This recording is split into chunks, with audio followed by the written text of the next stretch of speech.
In the old town of Greyhaven, where the sky often hung low with drifting mist and the sea whispered its secrets to cracked stone walls, there stood a narrow house at the edge of the moor. It was neither grand nor entirely forgotten, but it held the weight of many quiet years. In this house lived 3 siblings, Elric, Mira, and little Rowan, who had come to stay with their reclusive great-uncle after their parents were lost to a sudden storm at sea. The children tried to make sense of their new life in rooms that smelled faintly of dust, lavender, and time itself. Their great-uncle, Master Corvin, was a thin, silver-haired man who spoke rarely and whose eyes always seemed to rest on something unseen. He warned them often not to wander the lower halls of the house, especially the narrow passage beneath the staircase. Naturally, it was there that the adventure began. On a quiet afternoon when the wind rattled the shutters and Corvin had gone to his study, Mira noticed a faint glow seeping through the cracks of a small oak door tucked under the stairs. Rowan, curious and fearless, pressed his hand against the wood. "It's warm," he whispered. Elric, the eldest, hesitated. "Uncle said not to go there."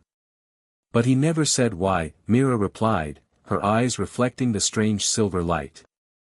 Before reason could prevail, Rowan turned the iron handle. The door opened, not into darkness, but into a swirl of pale, shimmering air that smelled of pine needles and snow. A soft wind tugged at their clothes, carrying distant echoes of bells and birdsong. And then, without understanding how or why, they stepped through. They emerged into a forest unlike any they had ever seen. Towering silver pine trees stretched high into a sky painted with hues of lavender and gold. Snow dusted the ground though the air was gentle and not cold. Glowing petals drifted downward like soft flakes of moonlight. "Where are we?" Rowan breathed. A rustling sound echoed nearby. From behind a twisted root stepped a creature no taller than Mira's shoulder. It walked upright, with fur the color of autumn wheat, bright sapphire eyes, and delicate antlers shimmering with frost.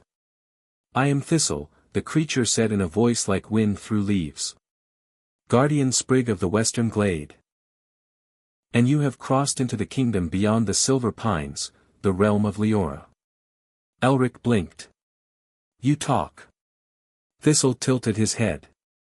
"Of course I talk. How else would I welcome visitors from the fading world?" "Fading world?" Mira asked. "The place you came from," Thistle explained solemnly. "Few pass between realms now. Even fewer arrive at a time such as this." "What time is that?" Elric said cautiously. Thistle's eyes dimmed. "The time when the moon crown weakens, and the Shadow King stirs." A hush settled over the forest, and though none of the children understood those words fully, they felt them as a tremor in their bones. Thistle led them along a glowing moss path until they reached a clearing where pale crystal stones stood in a circle, etched with ancient runes. In the center burned a soft blue flame that neither smoked nor flickered.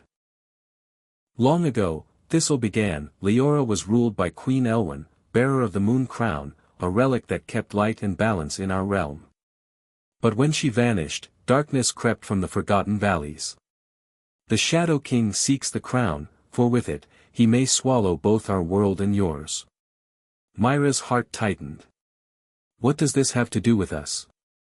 Thistle looked at them closely. "The silver door does not open without reason.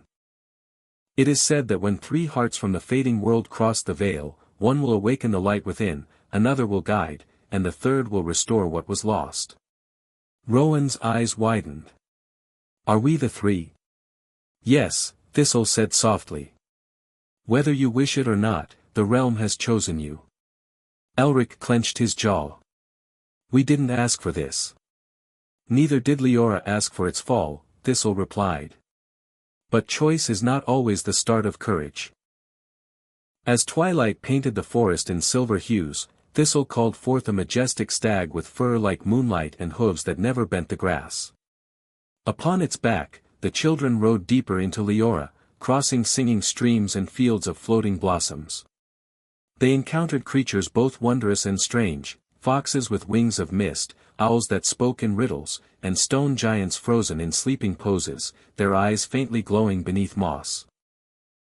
By the third dawn, they reached the Crystal Keep, a towering structure carved from luminous blue stone, rising like a frozen wave against the horizon. Within its halls, they met Lady Seraphine, a tall woman clad in robes woven from starlight. Her eyes were ancient and kind. "You have come through the door," she said, her voice echoing gently. Then the prophecy awakens once more. She placed a slender hand upon Rowan's forehead. A quiet glow rose beneath his skin. "The youngest bears the spark," she murmured. "He carries the light within." Rowan trembled. "I don't feel like anything special." "Light rarely knows its own name," Seraphine replied. Far beyond the silver pines, in the jagged land of ash and broken stone, the Shadow King stirred upon his throne of withered bone. His eyes burned like dying stars as whispers reached him through the dark winds. "They have returned," hissed a spectral voice. "The door has opened." A cold smile crept across his shadowed face. "Then let them come. I will greet the children with night." Dark riders mounted beasts of smoke and iron, spreading toward the heart of Liora as clouds thickened and the comforting glow of the realm dimmed. Training began within the Crystal Keep. Elric learned the sword from living statues that moved only when commanded. Mira was taught the language of runes and the songs that could calm the restless earth. Rowan, guided by Seraphine, learned to summon a gentle light from within. A warmth that bloomed like sunrise in his chest. Yet doubt lingered. "What if we fail?" Mira whispered one night as they sat beneath a tree of glass leaves.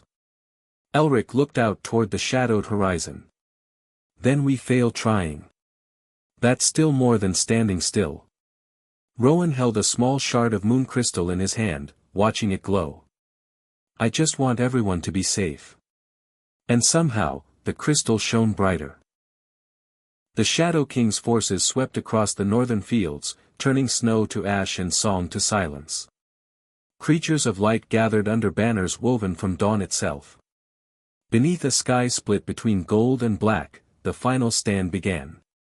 Elric fought beside Thistle and the Stag Guardians, his blade singing with captured starlight. Mira stood upon a rise, her voice weaving ancient words that strengthened the ground and hearts alike. And Rowan walked forward alone. The Shadow King loomed before him, tall as a tower of night, his voice like cracking ice. "Child of fading soil, what light can you bring against endless dark?" Rowan trembled, but did not step back. "The kind that remembers," he said softly. He closed his eyes and opened his heart. The glow that rose was not merely light, but memory, kindness, love, and the fragile bravery of all who chose hope over fear. The moon crown, hidden for centuries, responded, emerging from beneath the earth, crowning Rowan in silver brilliance. The shadows recoiled, screaming as warmth swept across the land. With the Shadow King dissolved into whispering dust, Liora breathed again. Flowers bloomed where ash had fallen. Streams sang with renewed joy. The Crystal Keep shone bright as a fallen star reborn. Queen Elwyn's spirit appeared one final time, bowing to the children. "You have done what even kings could not," she said. "You have reminded the world that light lives in compassion." She turned to Rowan. "The crown will remain here, for Leora's true guardians are not rulers but those who remember love." The silver door opened once more beneath the old staircase. With tearful farewells from Thistle and Seraphine, the children stepped back into Greyhaven, their hearts forever changed. No time seemed to have passed. The world was the same, yet they were not. Sometimes, on quiet evenings, when the wind whispered just so, they swore they could hear bells in the distance and smell pine on the air. And in the softest corner beneath the stairs, a faint silver light always lingered, waiting. Years later, when life tested them with sorrow and doubt, they remembered Liora.